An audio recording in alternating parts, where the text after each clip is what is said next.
rago ne kuma ka bani mamaki. Kana so na kuma kai ma ka san kana so na? Me yasa ka kasa zuwa ka same ni?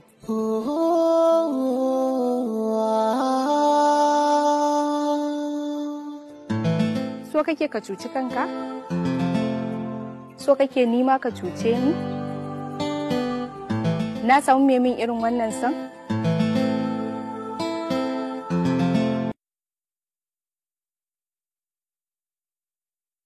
Iya tunawa abin ban haushi ba, akwai wani abin zan fara da renin hankali.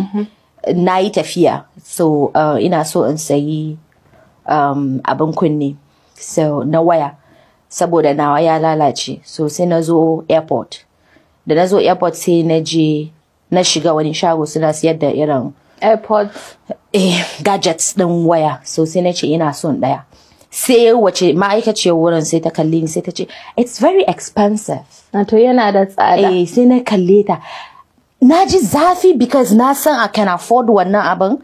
Sai na ce to menene ta gani a jikina da take tunanin cewa ba zan iya siyan wannan abin ba. Wataƙila ma a lokacin ina da abin da ya fi wannan a ajiyuna. Sai na kalle ta sai na ce mata I think zan iya siyan duk abin da yake shagonku ba wai kawai wannan abin ba. Har ita ma maybe ita ma ma'aikaciya. Za a iya hada ita. So I felt offended. Irin kamar yaya zaka zo ka sayi abu kuma a kalle ta. Inda baki da kuɗin ma ai ba za ma je ma ba za ka je ba. So kawai wannan abin naga kamar renin hankali. No, ko da ma like kaga mutum ma ya maka yanayin kamar ba zai afford ba tunda kai ya.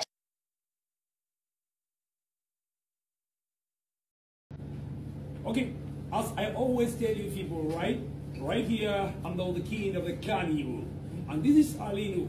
I always tell you that the guy is the most branded actor in Nigeria, not in Kano, not in the northern part of the country. I'm talking about Nigeria. Don't ever dispute that part. This guy has the highest number of endorsement.